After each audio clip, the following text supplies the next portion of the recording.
ساعات كتير بيجي عليا وقت ما ببقاش عايزة أدخل المطبخ وفي نفس الوقت لازم أعمل أكل وأظن في زي كتير. ففي الحالة دي بنلجأ للأكلات السهلة المنجزة اللي ما بتاخدش معانا وقت وكمان بتطلع لذيذة جدا. في خطوة واحدة هنعمل ألذ فخارة لحمة ممكن تجربوها. هنجيب اللحمة بتاعتنا تكون متقطعة لمكعبات صغيرة بالشكل ده. هننزل بيها وهننزل عليها ببصل متقطع مكعبات وفلفل ألوان أخضر وأحمر وأصفر مقطعاهم مكعبات برضو، وطماطم متقطعة مكعبات، والكميات دي تقدروا تتحكموا فيها براحتكم. اما التوابل اللي استخدمتها: ورق لورا وحبهان، معلقتين صغيرين من الملح، معلقة صغيرة من الفلفل الاسود، معلقة صغيرة من السبع بهارات، نص معلقة صغيرة من البابريكا، ونص معلقة صغيرة من القرفة، نص معلقة صغيرة من الكزبرة الجافة، ونص معلقة صغيرة من الزعتر المجفف، ورشة صغيرة من جوز الطيب. هقلب المكونات دي كويس جدا مع بعض بالشكل ده. انتوا متخيلين سهولة الوصفة؟ بحب انا الوصفات المنجزة اللي زي دي، يا دوب جهزنا كل حاجة وضفناها على بعضها وبكده الوصفة بتاعتنا يعتبر خلصت، فاضل بس حاجات بسيطة وتكون جاهزة. جبت بقى الطاجن الفخار اللي هيدخل الفرن، نزلت فيه باللحمة والخضار، ونزلت على الوش بمعلقتين كبار من السمنة البلدي وقرن فلفل كده سبايسي، ودي نص كوباية من المية السخنة نزلت فيها بمعلقتين كبار من الصلصة، معلقة كبيرة من دبس الرمان ودي اختياري. هننزل بالخليط ده على وش الطاجن ونحاول نهز الطاجن كده علشان الصوص ده يتوزع كويس.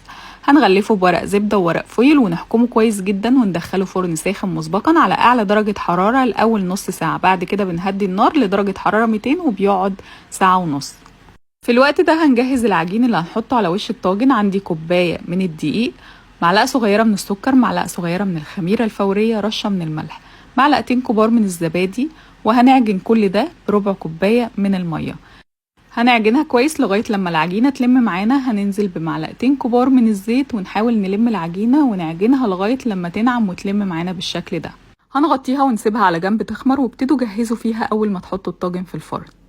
اول ما اتاكدت ان اللحمه استوت تماما شلت الغطا وسبت الطاجن ياخد لون كده من فوق.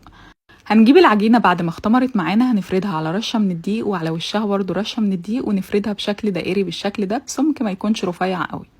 خرجنا الطاجن من الفرن، وعلى فكره ممكن تكتفوا بيه كده، هو كده جاهز ومستوي وجاهز على الاكل على طول. بس انا بحب ازود العجين، بيدي شكل حلو وكمان بيكون طعمه حلو جدا. حطيت العجين على وش الطاجن وعملت بيه بالشوكة بالأحرف بالشكل ده علشان يمسك كويس في الطاجن. دهنت العجين برشة من الحليب ورشيت رشة من حبة البركة والسمسم، وهدخله الفرن تاني 10 دقايق.